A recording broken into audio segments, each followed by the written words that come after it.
نہ جانے کن کن جنگلوں میں رات دن بھٹکتا اور انتہائی نایاب سانپ پکڑتا اور پھر ان کو اپنی سوئی ہوئی قسمت کے مطابق انتہائی کم داموں میں بیچ دیتا۔ سانپوں میں زندگی گزار گزر کر اس کا مزاج انتہائی زہریلا ہو گیا تھا اور زبان ہر وقت ڈسنے کو تیار رہتی تھی۔ اس کا باپ دادا اور شاید ان کے باپ دادا بھی سپیرے تھے۔ رانی کے پتا کو سانپوں کی اتنی اقسام یاد تھی کہ کسی کو کیا یاد بڑی رانی اس کی سب سے بڑی بیٹی تھی اور اپنی باتوں کے برعکس اس کے دل میں رانی کی بڑی محبت تھی۔ وہ دل سے چاہتا تھا کہ رانی کا بیاہ ہو جائے اور وہ اپنے سسرال چلی جائے، مگر جب رانی جنم لینے والی تھی تو وہ اپنے ساتھیوں کے ساتھ دور گھنے جنگلوں میں بھٹک رہا تھا کسی قیمتی نایاب سانپ کی تلاش میں۔ سانپ ملا، کالا سیاہ بھیانک، کوئی گز بھر لمبے پھن والا۔ وہ کوشش کے باوجود اسے نہ پکڑ سکا، مگر اپنی جان بچانے کے لیے اسے سانپ کو مارنا پڑا۔ بڑا جان لیوا مقابلہ ہوا تھا، مگر رانی کا باپ جیت گیا۔ سانپ کو ختم تو کر دیا، مگر گھبراہٹ میں ایک غلطی کر بیٹھا۔ اپنے باپ دادا کی زندگی بھر کی سکھائی ایک نصیحت بھول گیا۔ جب بھی سانپ کو مارو اس کا سر کچل دو، خاص کر اس کی آنکھیں۔ مگر وہ مقتول سانپ اس قدر بھیانک اور دبنگ تھا کہ رانی کا باپ شاید زندگی میں پہلی مرتبہ خوفزدہ ہو گیا اور سر پر پاؤں رکھ کر بھاگ کھڑا ہوا۔ گھر پہنچ کر بھی کئی راتیں سو نہ سکا۔ ہر سرسراہٹ پر اس کو لگتا شاید سانپ کی ناگن بدلہ لینے آ پہنچی ہے۔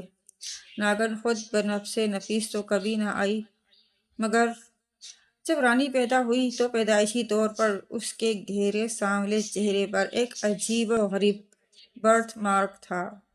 اس کے داہنے گال پر تھوڑی تک ایک چھبی تھی، ایک سانپ کی چھبی۔ اسکول سے واپس گھر جاتے ہوئے میرے ذہن میں ایک خیال لہرایا اور میں نے فوراً اس پر عمل بھی کر دیا۔ برسوں سے ذہن میں پکتی کیوریوسٹی اب ابل کر باہر نکلنے لگی تھی۔ حویلی میں برسوں پہلے رہا کرتی ایک حسین و جمیل عورت جس کی جھلک نے بیوی بچے والے میرے دادا کو بے قرار کر دیا تھا، جس میں نہ کوئی آتا تھا نہ کوئی جاتا تھا، مگر اس کے ان دیکھے مکھین 20 کلو دودھ خریدا کرتے تھے۔ مجھے اور امبر کو اسکول کے علاوہ اکیلے باہر جانے کی اجازت نہیں تھی، اور حویلی کا تو نام لینا بھی ہمارے گھر میں گناہ سمجھا جاتا تھا۔ کل امی اور دادی کے درمیان ہونے والی گفتگو سن کر میرے دل میں ایک شدید جستجو نے جنم لیا۔ اس وقت مجھے پراسرار کہانیاں بہت پسند تھیں۔ بچپن تو اکثر بے خوف ہوتا ہے۔ امبر روز میرے ساتھ اسکول جاتی تھی، مگر کل رات اس کو تیز بخار ہو گیا تو آج میں اکیلا تھا، اور میں نے اس موقع کو غنیمت جانا اور اس موقع سے فائدہ اٹھانے کا پکا ارادہ کر لیا۔ کوئی 15-20 منٹ چلنے کے بعد میں حویلی کے سامنے کھڑا تھا۔ حویلی دوسرے گھروں سے ہٹ کر بنی ہوئی تھی، بالکل الگ تھلگ۔ وہ بالکل شاندار نہیں تھی، بلکہ اس کو حویلی کے بجائے کسی حویلی کا کھنڈر کہنا زیادہ مناسب تھا۔ بہت پرانی عمارت، ہاں اس کا رقبہ بہت زیادہ تھا۔ اجاڑ لان دور تک پھیلا ہوا تھا۔ میں گھاس پر چلتا عمارت کے قریب آ گیا۔ قدیم انداز کا گھر، تنگ سیڑھیاں، بے حد تنگ بالکونیاں جن کے آگے بھری ریلنگ لگی ہوئی تھی۔ مجھے حویلی نے قطعاً مرعوب نہیں کیا، لیکن مجھے مسحور کر دیا۔ میں دیر تک کھڑا بند دروازے کو تکتا رہا، کئی مرتبہ کوشش کی کہ دستک دے کر دیکھوں کون کھولے گا دروازہ، کیا وہ خاتون جن پر دادا، لیکن وہ تو اب بہت بوڑھی ہو گئی ہوں گی، اور کیا پتہ دنیا میں ہوں بھی یا نہیں۔ اور پھر میں نے ایک فیصلہ کیا۔ کوئی اور سمجھاتا یا نہیں، رانی کے باپ نے اس پر ایک نظر ڈال کر یہ بات جان لی تھی کہ رانی کے چہرے پر بنی وہ سانپ کی چھبی بے وجہ نہیں ہو سکتی۔ رانی کے پتا نے اسکول کی شکل تک نہیں دیکھی تھی، اس کی اگلی پچھلی کئی نسلوں میں کوئی چند لفظ بھی نہیں پڑھ سکا تھا، مگر اس کو ایک یقین سا تھا، اس کا وجدان کہہ رہا تھا کہ رانی کوئی عام لڑکی نہیں، صاف نہیں ہو سکتا ہے اپنی جھلک رانی کے چہرے پر چھوڑ کر اس سے انتقام لیا ہو، مگر جو سانپ اس قدر دراز ہو کہ وہ اپنی ماں کے پیٹ میں موجود بچی کے چہرے کو اپنا آئینہ بنا لے، اس کا انتقام صرف یہاں تک محدود نہیں ہوگا۔ آنے والا وقت نہ جانے کون سی گھٹنا ساتھ لانے والا تھا، رانی کے ساتھ کون سا طلسم اور شربہ جڑنے جا رہی تھی، وہ نہیں جان پا رہا تھا۔ ہاں لیکن اس کے کہیں بہت اندر کوئی اس کو دہلا رہا تھا، وارن کر رہا تھا۔ جب تک رانی کم عمر تھی اس کے پتا نے مجبوراً اس کی طرف سے آنکھیں بند کیے رکھیں، مگر جب رانی کی دونوں بہنیں اپنے سسرال چلی گئیں تو وہ انجانی شرمندگی سے اس کی طرف نظر نہ اٹھا پا رہا تھا۔ رانی کی سب سہیلیاں اپنے گھروں کی ہو گئی تھیں، رانی کا چہرہ مزید کملا گیا تھا، وہ آئینے میں شکل دیکھتی تو خود کو ہی نہ دیکھ پاتی۔ بھلا مجھ سے کون بیاہ کرے گا، مجھے تو خود سے ڈر لگتا ہے۔ اس کی آنکھوں میں آنسو بھر جاتے۔ رانی کا باپ اپنی مردانہ فطرت اور اپنی جہالت سے مجبور تھا، وہ سب جانتے بوجھتے بھی رانی کی ماں سے رات دن جھگڑتا۔ اپنی فرسٹریشن نکالنے کا اس کے پاس صرف ایک ہی ذریعہ تھا۔ تو باہر نکلی تھی نا سیر سپاٹے کو جب رانی تیرے پیٹ میں تھی، چاند گرہن تھا اس رات کو، کتنا روکا تھا میری ماں نے تجھ کو، اب بھگت نتیجہ۔ وہ ٹھاٹھ سے سارا الزام رانی کی ماں پر دھر دیتا، اور وہ غریب چونکہ اصل وجہ سے لا علم تھی شرمندگی سے سر ڈال دیتی۔ لڑکے والے آئے، رانی کے دیدار کا شرف حاصل کیا اور الٹے پیروں واپس لوٹ گئے، کانوں کا ہاتھ لگاتے۔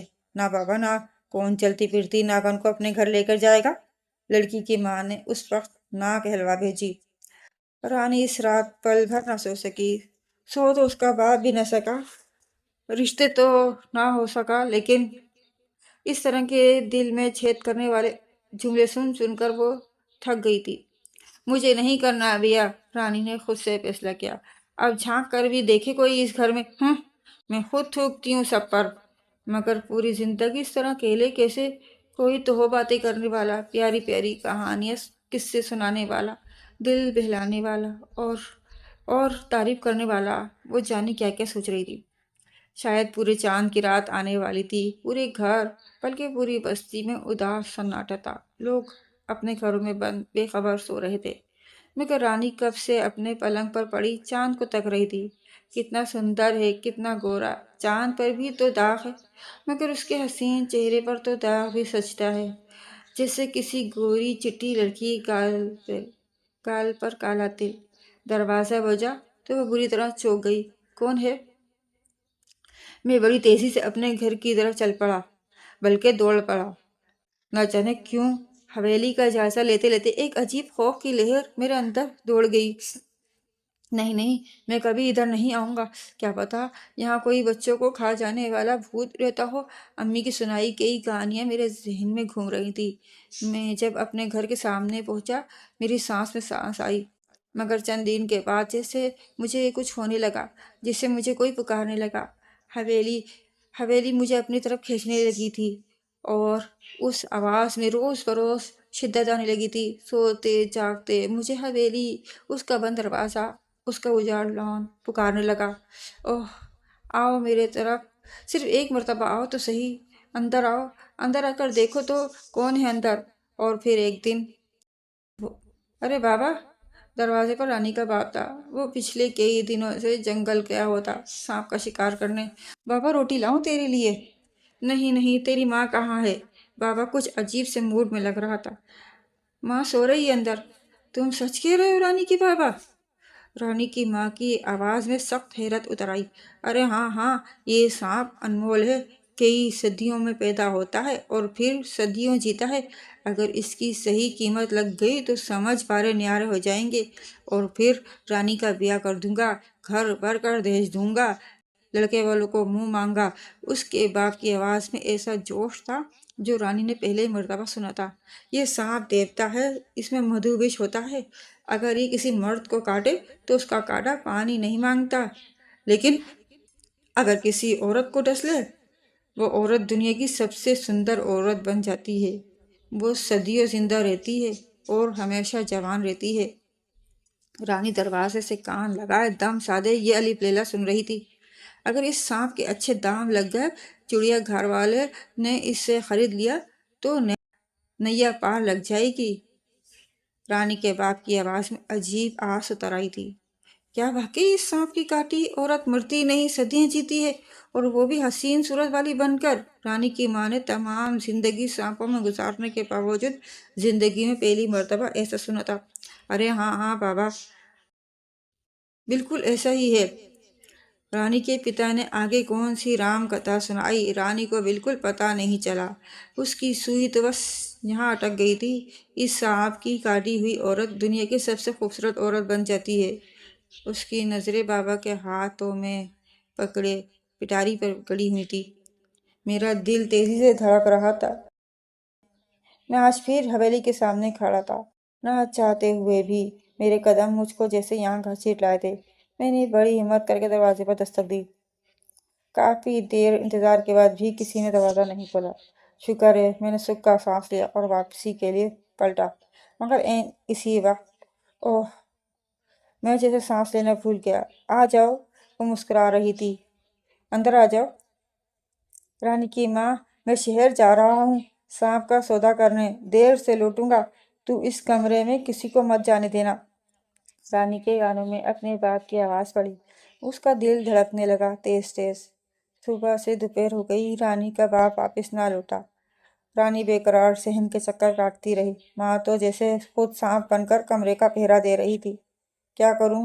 نہ جانے کتنی مرتبہ رانی نے خود سے یہ سوال کیا، اور پھر قسمت کا لکھا وہ صفحہ خود بخود کھل گیا، جس کے کھلنے کا وقت آج لکھ دیا گیا تھا۔ رانی، میں ندی پر نہانے جا رہی ہوں، ابھی واپس آ جاؤں گی، تو اس کمرے کا خاص خیال رکھنا، کوئی آ جائے تو اندر نہ جانے دینا۔ ہاں ماں، تو فکر نہ کر، رانی نے بےتاب ہو کر کہا۔ کانپتے ہاتھوں سے رانی نے پٹاری پر سے کپڑا ہٹا دیا اور گمسم ہاتھوں میں پٹاری تھامے کتنی دیر کھڑی رہی۔ پٹاری کے اندر کوئی لرزش سا محسوس ہو رہی تھی، جیسے اندر کوئی چیز رینگ رہی ہو، ہل رہی ہو۔ آہستہ آہستہ اس نے پٹاری کا ڈھکن ہٹا دیا۔ اندر موجود چیز ایک جھٹکے سے پھنکار کر اس کے سامنے آ گئی۔ ایک گہرے سنہرے سونے جیسے سانپ نے اس کی آنکھوں میں آنکھیں ڈال دیں۔ اف! اس نے آہستہ سے سانپ کو پکڑ لیا۔ دونوں مقابل ایک دوسرے کو تکتے رہے، گھورتے رہے۔ رانی نے آہستہ سے اپنی گرفت ڈھیلی کر دی۔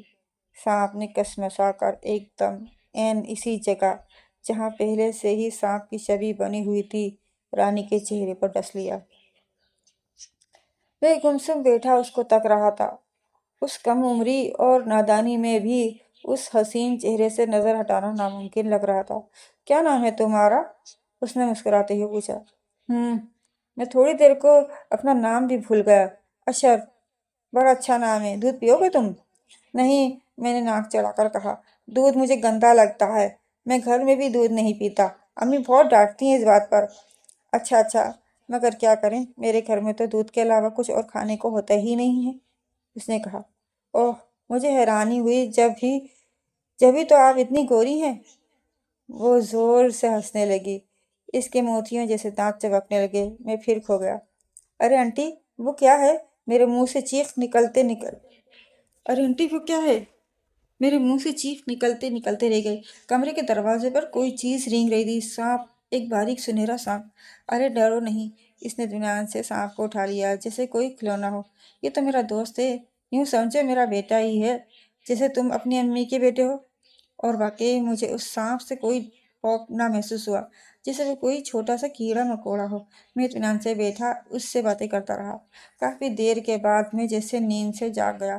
اچھا آنٹی، میں اب چلتا ہوں، امی انتظار کر رہی ہوں گی۔ اچھا اشرف، اس کے لہجے میں اداسی آ گئی۔ پھر کب آؤ گے؟ اس نے بےتابی سے پوچھا۔ جلدی آؤں گا، ضرور آنا، میں روز انتظار کروں گی۔ ارے آنٹی، دروازے پر پہنچ کر مجھے خیال آیا میں نے آپ کا نام تو پوچھا ہی نہیں۔ میرا نام؟ اس کے حسین ہونٹوں پر مسکراہٹ دوڑ گئی۔ رانی۔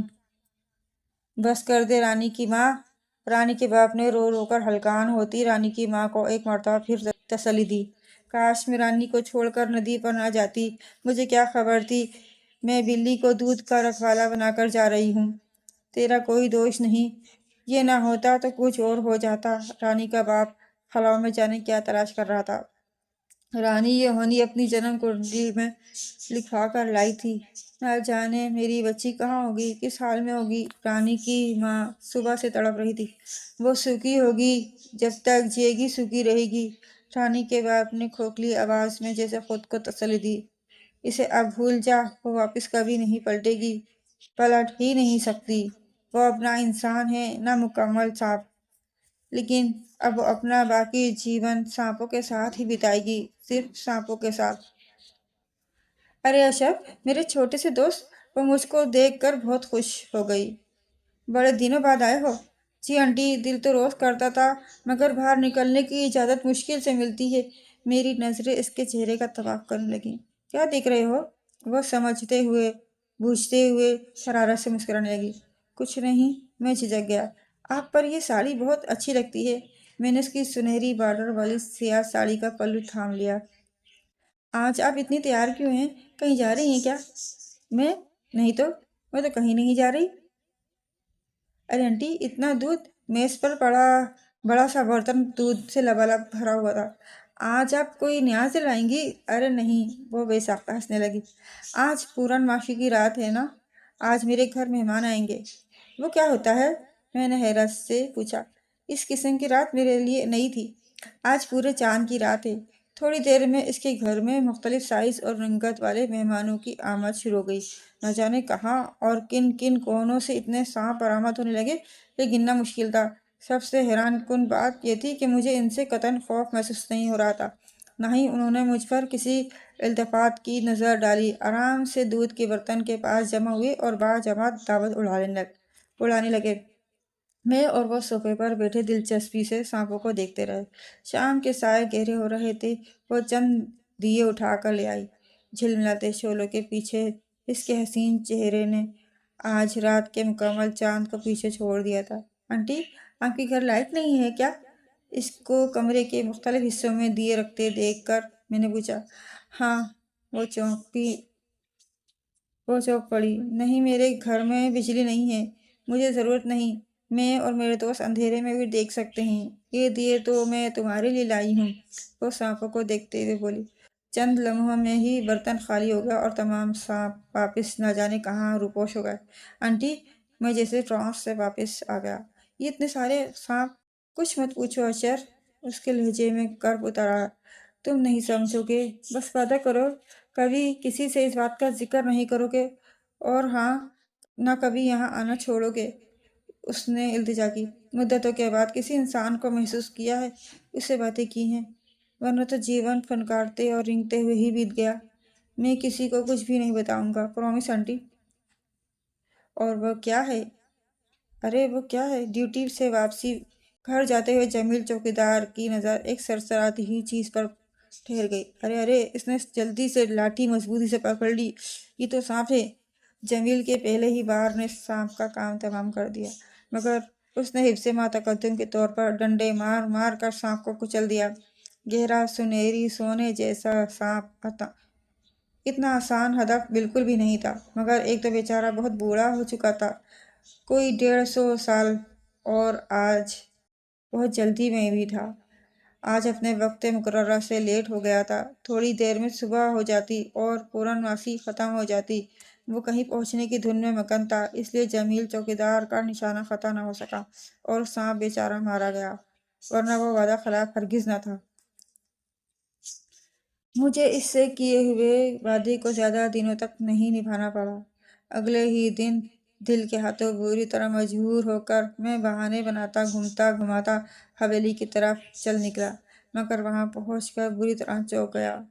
ہمیشہ کی طرح آج حویلی کا اجاڑ لان سنسان نہیں پڑا تھا، بلکہ وہاں لوگوں کا ہجوم تھا۔ لوگ بآواز بلند نہ جانے کیا تبصرہ کر رہے تھے۔ میں نے اپنے دودھ والے کی پرجوش آواز سن لی۔ جی جی، ویسے تو سالوں سے ایک ہاتھ ہی باہر نکلتا تھا دودھ لینے اور پیسے دینے کے لیے، مگر جب آج میں یہاں پہنچا تو دروازہ چوپٹ کھلا ہوا تھا۔ میں نے بڑی دیر آوازیں لگائیں مگر کوئی جواب نہ آیا۔ تو میں ڈرتے ڈرتے اندر چلا گیا تو سامنے ہی میں نے دودھ والے کی پوری بات ہی نہیں سنی۔ نہ جانے کیوں میرا دل دھڑکنے لگا۔ میں جلدی سے اندر داخل ہو گیا۔ اوہ! میرے منہ سے بے ساختہ چیخ نکل گئی۔ سیاہ ساڑی، سنہری پلو والی سیاہ ساڑی میں ملبوس کوئی وجود فرش پر بے سود پڑا تھا، یقیناً مردہ۔ لیکن یہ وہ تو نہیں، وہ تو کوئی انتہائی مکروہ صورت بوڑھی عورت کی لاش تھی۔ میں اس کے اور قریب پہنچ گیا۔ یہ کیا؟ اس عورت کا سیاہ چہرہ پر مزید گہرا ایک نشان تھا، عجیب سا، سانپ جیسا۔ گھر میں تو اور کوئی بھی نہیں ہے۔ لوگوں کی آوازیں میرے کانوں میں گونج رہی تھی۔ شاید یہ عورت گھر میں اکیلی رہتی تھی، بالکل اکیلی۔ کوئی صدیوں پرانا قصہ، کوئی بزرگوں سے سینہ بہ سینہ چلی آئی روایت۔ ہو سکتا ہے محض آدھی سچ ہو اور آدھی من گھڑت۔ کوئی گہرا، برسوں پر محیط عقیدہ ثابت ہو سکتا ہے۔ ایک مائٹ خیال، ایک تحقیق جو کافی عرصے سے گردش کر رہی ہے، وہ یہ کہ آواز کبھی ختم نہیں ہوتی۔ صدیوں پہلے بولے گئے الفاظ کبھی نہیں مرتے، بلکہ اس دنیا میں ہی کہیں نہ کہیں موجود ہوتے ہیں، اس کائنات میں گردش کرتے رہتے ہیں۔ اگر تو یہ ریسرچ سچ ثابت ہو جاتی اور رانی کی ماں باپ کی برسوں پہلے ہونے والی وہ گفتگو جو رانی نہ سن پائی تھی ریورس کی جا سکتی تو کیا سامنے آتا؟ رانی نے اپنے باپ کی بات صرف وہاں تک سنی جہاں تک اس سانپ کی کاٹی عورت کے سندر بن جانے کا تذکرہ تھا۔ اس کے آگے کیا کہا گیا اس کی سماعت نہ سن پائی۔ اس کے کان اس کی قسمت کے لکھے نے بند کر دیے تھے۔ رانی کی ماں جس عورت کو یہ سانپ دیوتا ڈس لے وہ دنیا کی سب سے سندر عورت بن جاتی ہے۔ وہ عورت صدیاں جیتی ہے، مگر اس کی ایک شرط ہے، ہر سال اسی تاریخ وہ سانپ اس کو ڈسنے آتا ہے، چاہے دنیا کے کسی کونے میں ہی ہو۔ اور جو کبھی سانپ نہ آ سکے تو؟ رانی کی ماں کی ڈری ہوئی آواز گونجی۔ تو وہ رات اس عورت کے جیون کی آخری رات ہوگی، لیکن وہ سانپ ضرور آتا ہے، چاہے اس کو کتنی گھٹنائیں سے گزرنا پڑے۔ ڈسے بغیر نہ عورت کو چین آتا ہے اور نہ سانپ کو۔ یہ ڈنگ اصل میں سانپ دیوتا کا سندور ہوتا ہے۔ ایک بار کاٹنے کے بعد پھر وہ کسی مرد کو اس عورت کے قریب پھٹکنے بھی نہیں دیتا۔ دھن دولت، پہنا اوڑھنا، اس کو سب ملتا رہتا ہے، نہیں ملتا تو شوہر کا سکھ، بچوں کی خوشی۔ سانپ پھر کسی مرد کو اسے چھونے بھی نہیں دیتا۔ ہائے رام! رانی کی ماں نے دل پر ہاتھ رکھ لیا۔ تو ایسی صورت کا کیا فائدہ کہ پھیروں کے بنا ہی ودواؤں جیسی عمر بتانی پڑے؟ ایسا ہی ہے رانی کی ماں، کبھی کبھی جیون نہیں رہتا، پہیلی بن جاتا ہے۔ رانی کا جیون بھی شاید ایک پہیلی تھا۔